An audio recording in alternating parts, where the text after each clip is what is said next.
Money laundering act comply করে কিভাবে করে বাংলাদেশ থেকে পয়সা আনা যায় বিলেতে? আসলে বিষয়টা খুব সেনসিটিভ আমার মনে হয় রাশিদ ভাই। আপনি বিলেতের বাহির থেকে আসেন বা বিলেতের বাহিরে যান, আপনি ক্যাশ নিয়ে আসতে পারবেন, ক্যাশ নিয়ে চলে যেতে পারবেন। লিমিট কত? ১০,০০০ পাউন্ড। এখন আমি তো বাংলাদেশ থেকে পাউন্ড কিনতে পারি, আপনি তো পাউন্ড কিনতে পারেন। খোলা মার্কেটে তো পাউন্ড কেনাটা বৈধ, তাই না? এখন এই জি। বৈধ টাকাটা এই ভদ্রলোক গেলেন, তার ওয়াইফ গেলেন, তারা ২ বার বাংলাদেশে গেলেন। ২ বার ৪ বার হয়ে গেল। ৪০,০০০ পাউন্ড তো তিনি ক্যাশ আনতে পারেন। এটা ডিক্লেয়ার করতে হচ্ছে না। এটা তো ব্যাংকেও জমা দিতে পারবেন। সুতরাং এই প্রসেসটি একটু আপনার কাছে জানতে চাচ্ছি দাদা।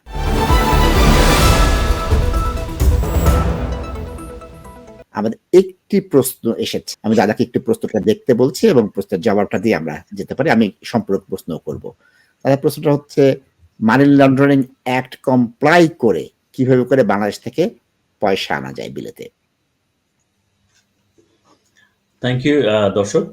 আসলে বিষয়টা খুব সেনসিটিভ আমার মনে হয় রাশিদ ভাই।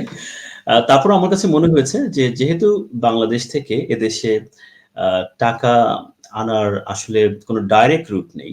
তো যেটা হয় সেটা হলো আপনি বিজনেসের মাধ্যমে আনতে পারবেন। যে আপনি যদি এদেশে বিজনেস ইনভেস্টমেন্ট দেখাতে চান, সো সেই ক্ষেত্রে টাকাটা হয়তো আমি যতটুকু জানি বিভিন্ন ভায়া হয়ে আসেন। তো পয়সাটা যেভাবেই হোক আপনার যখন ইউকে ব্যাংক অ্যাকাউন্টে আসবে, আপনার একটা বিষয় মাথায় রাখতে হবে যে আপনার ব্যাংক ম্যানেজারকে বলতে হবে যে বাংলাদেশে আপনি হয়তো প্রপার্টি বিক্রি করে আপনার টাকাটা এসেছে বা যেভাবে আসুক না কেন, যে টাকাটার উৎস কি? কারণ হুট করে অনেকগুলো টাকা আসলে আপনার ব্যাংক ম্যানেজার কিন্তু এ বিষয়ে প্রশ্ন করতে পারে। আর যেহেতু এটা একটা সেনসিটিভ ইস্যুস, আমার মনে হয় যে আপনি যদি আমাদের যে নাম্বারটা দেয়া আছে স্ক্রিনে টেক্সট করেন আমাদেরকে, আমরা অফ দ্য স্ক্রিন আপনার সাথে আরেকটু হেল্প করার চেষ্টা করব। ধন্যবাদ দর্শক। জি। দাদা, আপনার একটা ব্যাখ্যা চাচ্ছি। আমরা একটু চলে যাচ্ছি gov.uk এর একটা ফরমানে। ফরমানে বলা হচ্ছে যে আপনি বিলেতের বাহির থেকে আসেন বা বিলেতের বাহিরে যান, আপনি ক্যাশ নিয়ে আসতে পারবেন, ক্যাশ নিয়ে চলে যেতে পারবেন। লিমিট কত? ১০,০০০ পাউন্ড। এখন আমি তো বাংলাদেশ থেকে পাউন্ড কিনতে পারি, আপনি তো পাউন্ড কিনতে পারেন। খোলা মার্কেটে তো পাউন্ড কেনাটা বৈধ, তাই না? এখন এই জি। বৈধ টাকাটা এই ভদ্রলোক গেলেন, তার ওয়াইফ গেলেন, তারা ২ বার বাংলাদেশে গেলেন। ২ বার ৪ বার হয়ে গেল। ৪০,০০০ পাউন্ড তো তিনি ক্যাশ আনতে পারেন। এটা ডিক্লেয়ার করতে হচ্ছে না। এটা তো ব্যাংকেও জমা দিতে পারবেন। সুতরাং এই প্রসেসটি একটু আপনার কাছে জানতে চাচ্ছি দাদা। না, হ্যাঁ, আমি সেটাই বললাম যে এই টাকাটা যখন ব্যাংকে যাবে, বিকজ আপনি যখন ব্যাংকে ক্যাশ জি, জমা দিবেন, bank will obviously G. ask the source of finance. তো এই সোর্স অফ ফাইন্যান্সটা আপনার কিন্তু শুধুমাত্র ক্যাশ ক্যারি করাটা, ফর এক্সাম্পল আপনাকে যদি 10,000 পাউন্ড ক্যাশ সহ কোথাও ধরা হয়, for example for any reason, you have to describe the source of the fund. এবং সে জি। কারণে বলা হচ্ছে যে আপনি এই 10,000 পাউন্ড ডেফিনিটলি আপনার দেশে হয়তো আপনি আপনার অ্যাসেট বিক্রি করেছেন, বা there is some legal documents which will prove that this money is legit. So এই প্রমাণটা আচ্ছা, থাকা উচিত, কারণ আপনাকে গিফট দিতে পারে, একটা অনুষ্ঠান হয়েছে, গিফট দিতে পারে, তাই না?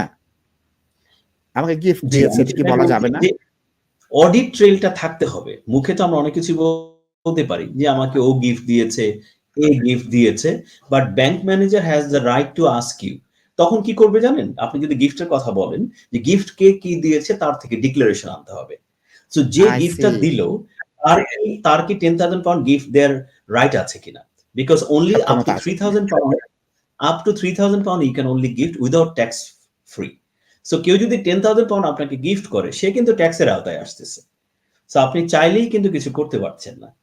তো আমার বিষয়টা ওখানেই ছিল যে বাংলাদেশ থেকে অনেকেই অ্যাসেট বিক্রি করে টাকা আনেন, which is very common, but obviously আপনি বাংলাদেশে যখন ট্রানজাকশনটা করছেন সেটার একটা ইংলিশ ভার্সন প্রুফ রেখে দিবেন, যাতে HMRC do not challenge you এবং তারা সেটাকে আনআইডেন্টিফাইড ক্যাশ হিসাবে যাতে ডিক্লেয়ার না করে।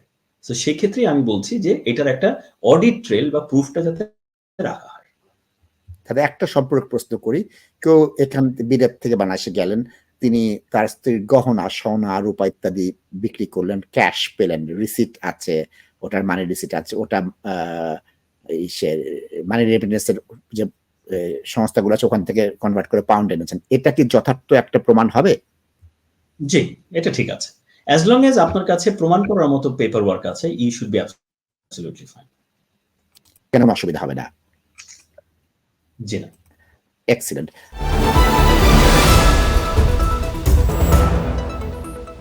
Ultimate Accounting and Tax Solutions, Chartered Accountants, Business and Tax Advisors এর দ্বিতীয় শাখা এখন লন্ডন ফরেস্ট গেটের আপটন লেনে। Sole trading, CIS, partnership, charity limited company, accounts হতে ফাইনাল সাবমিশন পর্যন্ত যে কোনো সেবার জন্য 2007 হতে আস্থার প্রতীক ultimate accounting and tax solutions. Tax, accountancy and business নিয়ে যে কোনো সমস্যায় আমাদের সাথে যোগাযোগ করুন পূর্ণ আস্থায়। ফোন করুন 0208 507 0617।